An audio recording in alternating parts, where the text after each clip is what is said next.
Hello दोस्तों, स्वागत है आप सभी का हमारे YouTube channel shorthand hospital में। Please subscribe my channel and press the bell icon. Be ready for dictation 5 seconds. Start. महोदय, पिछले कुछ वर्षों में सभी राजनीतिक दल किसी न किसी तरह से जनता से दूर हो गए हैं। आज हम और आप दोनों को अपनी जड़ों को फिर से जमाना होगा।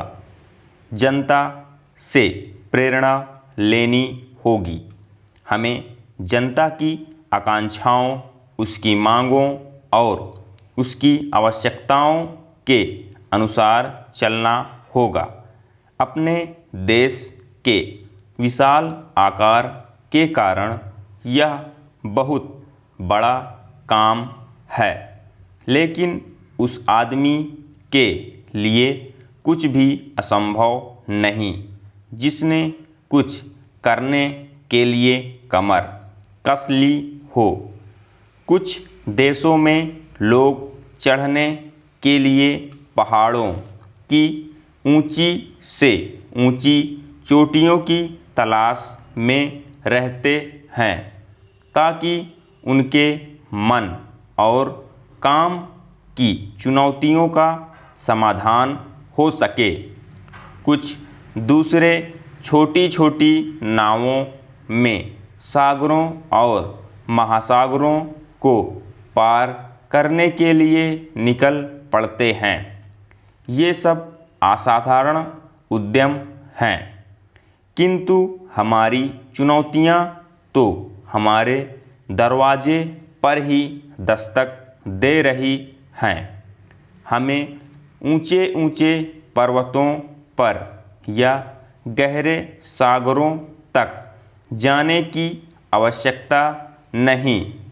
हमारे हर गांव में गरीबी है और घर घर में जात पात है।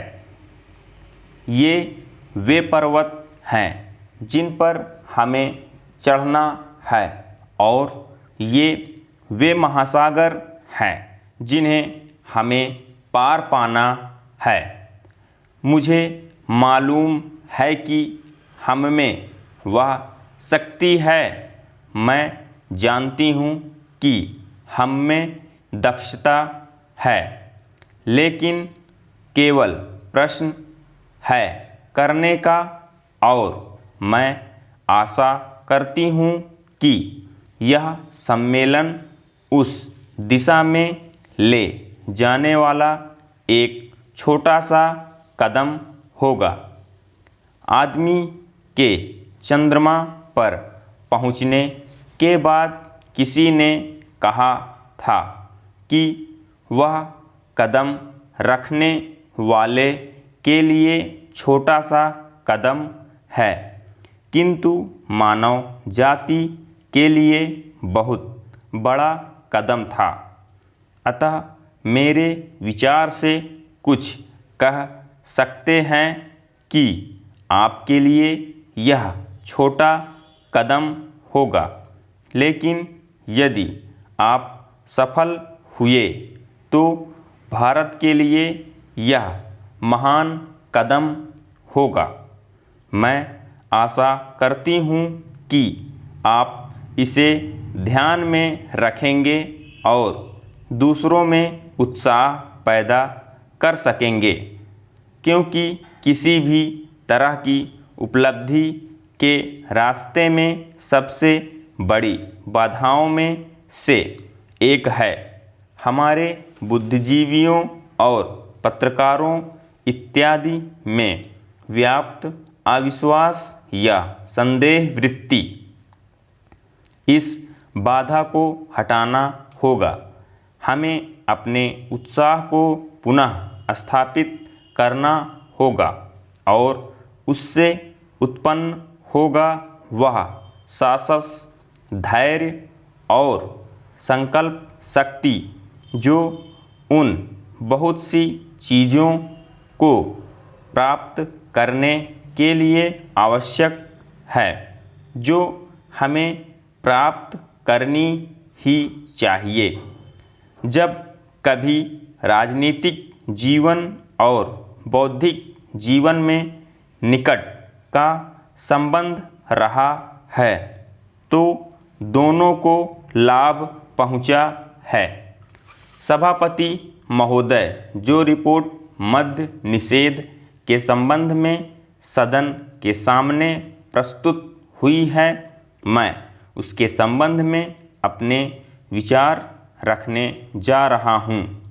इस रिपोर्ट के 2 भाग हैं। इन दोनों भागों में बहुत सी बातों का वर्णन किया गया है। बहुत सारी विवेचना इस रिपोर्ट के अंदर है।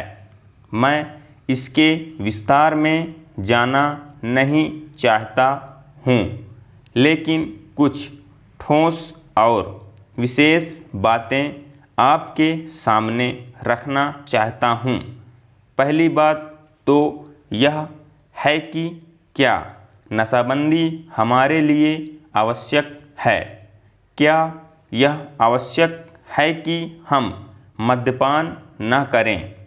इस पर ध्यान देने से आपको पता चलेगा कि जो भी काम हम अपने हाथ में लेते हैं, चाहे वह खेती का हो, व्यापार का हो या यांत्रिक युग और विज्ञान का हो, उसके लिए आवश्यक है कि आदमी का मस्तिष्क ठीक तरह से काम करे। अगर मस्तिष्क का संतुलन बिगड़ जाता है तो वह उसको ठीक तरह से करा नहीं सकता। और यह शराब एक ऐसी चीज़ है जो कि व्यक्ति के मस्तिष्क का संतुलन खो देती है। इसीलिए हमारे देश में हमारे नेताओं ने यह आवश्यक समझा था कि अगर इस देश में सामाजिक और आर्थिक जीवन का संतुलन ठीक रखना है, लोगों को किसी चीज़ का ज्ञान देना है, किसी चीज़ को उन्हें सिखलाना है, तो उसके लिए आवश्यक है कि इंसान का दिमाग ठीक रहे। और इसीलिए नशाबंदी का होना बहुत ही आवश्यक है। इस बात का प्रचार स्वतंत्रता के पहले और बाद में भी किया गया। यदि हम धार्मिक ग्रंथों को देखें, हिंदू धर्म के वेद तथा शास्त्रों को देखें, ईसाइयों की बाइबिल को देखें या मुसलमानों की पवित्र कुरान को देखें, तो किसी ग्रंथ में भी इस प्रकार की विचारधारा नहीं है कि आदमी शराब पिए। हर स्थान पर इसका खंडन किया गया है। सभी महापुरुषों ने, चाहे वे लोकमान्य तिलक हों या महात्मा गांधी जी हों, जो कि इस देश के सामाजिक और राष्ट्रीय जीवन के लिए अग्रसर थे, उन्होंने भी इस बात का खंडन किया है और कहा है कि नशा इंसान के लिए कोई अच्छी चीज़ नहीं है और इसके लिए उसका उपयोग नहीं करना चाहिए।